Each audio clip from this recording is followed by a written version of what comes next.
I know you'd think that after Jackie Robinson broke the color barrier in 1947, we'd be way past racism in baseball. Racism keeps springing up in baseball, from the dugouts to the front offices. And today, we're checking out some of the most racist coaches in baseball. Number 1. Ben Chapman. So Ben Chapman was an American professional baseball player, manager, and coach. Dude went from star player to shameful coach faster than the speed of light. Chapman was a badass player on the field. He played 15 seasons in the majors, mostly with the New York Yankees, and ranked up a .302 lifetime average. From 1926 to 1943, Chapman had more stolen bases than any other player, leading the American League, or AL, 4 times. But sadly, despite these accomplishments, Chapman was one hardcore racist. Chapman was known for a lot of controversies during his time, from loud quarrels to getting physical with an umpire. But the craziest of it all was what he did in 1947. So in 1947,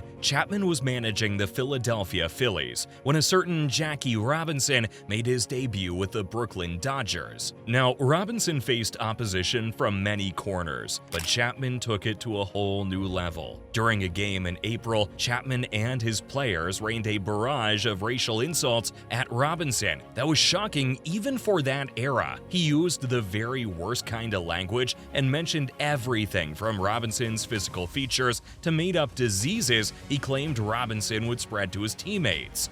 It got really bad when the commissioner of baseball had to step in and ask Chapman to knock it off. Guess what? Chapman still tried to play it off like it was just part of the game.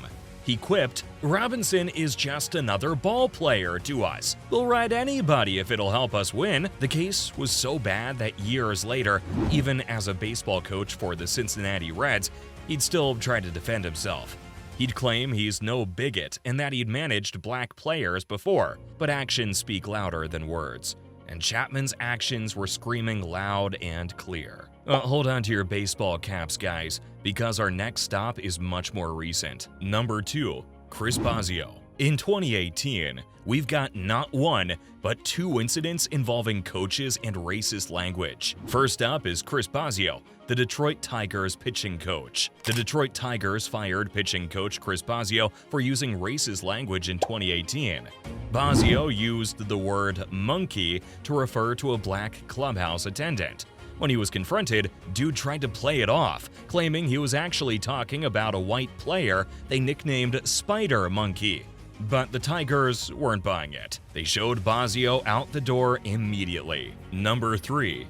Mike Shildt. In the same year, Mike Shildt, then the third base coach for the San Diego Padres, got into a crazy fight with Antoine Richardson, the black first base coach for the San Francisco Giants. And Shildt yelled, "You need to control that motherfucker," to the Giants' dugout, referring to Richardson. Now, that might not sound 100% racist, but as Richardson pointed out, the language reeked undertones of racism. He felt it made him feel like he was being treated as a piece of property or enslaved. Richardson claimed he didn't use any vulgar language at any point during his beef with Shildt. But sadly, the incident led to Richardson being tossed out of the game. And Shildt, well, he was left to continue with his behavior. He never said his own side of the story. But the fact that it happened at all shows that even in 2018, the MLB was still grappling with issues of racism off and on the field. And all these things happened more than 70 years after Jackie Robinson broke the color barrier. And it shows that baseball's struggle with racism is far from over. It's like the sport is stuck in a time warp, repeating the same mistakes again and again. Number 4. Ken Herring.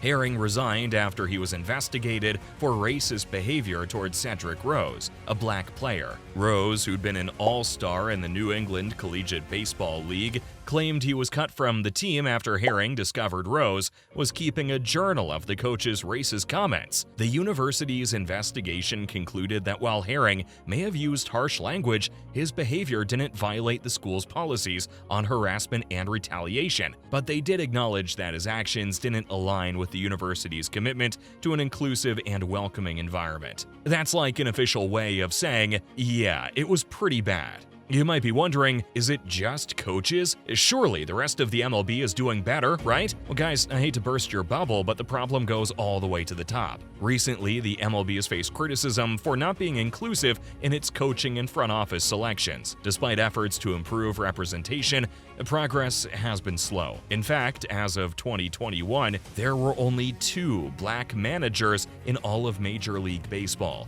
Dusty Baker of the Houston Astros and Dave Roberts of the Los Angeles Dodgers. And it's not just managers. There's only one African American in charge of baseball operations: Ken Williams of the Chicago White Sox. No other black executive has been hired as a GM or head of baseball operations since Dave Stewart in 2014. These numbers are pretty shocking when you consider that about 8% of MLB players are black. It's like the MLB saying, "Sure, you can play for us, but don't expect to lead us." Now, the MLB is really aware of this problem. They've implemented rules that say teams must interview minority candidates for key positions. But here's where it gets messy. Some black executives have reported being brought in for interviews when they knew they had no real shot at the job. It was just to satisfy the rule. This is why former NFL coach Brian Flores accused teams of conducting sham interviews in his lawsuit against the league. And while Flores' lawsuit was against the NFL,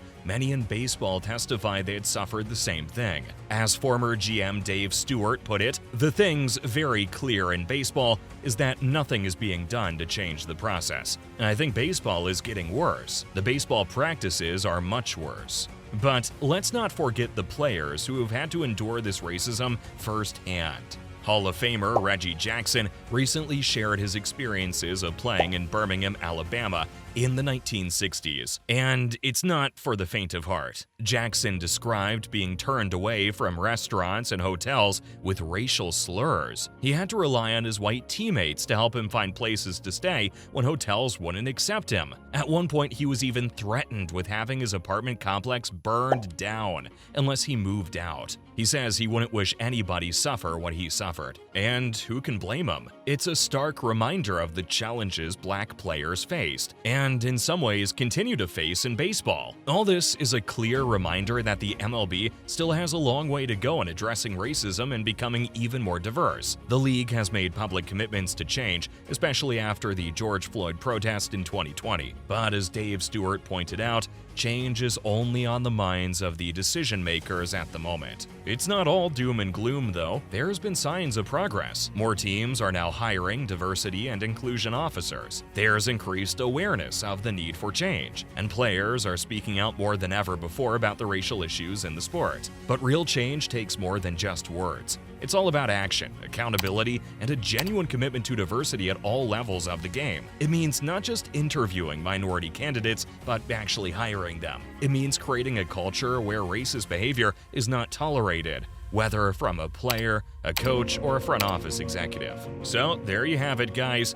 A journey through the ongoing struggle with racist coaches in baseball. From Ben Chapman's vicious attacks on Jackie Robinson to the modern-day challenges faced by black managers and executives, it's all clear that baseball still has some heavy hitting to do when it comes to racial equality. But hey, if there's one thing baseball teaches us, it's that it ain't over till it's over. There's always hope for a comeback, even when you're down in the ninth. So let's keep our eyes on the ball and hope that the MLB can knock racism out of the park once and for all. Until next time, see ya!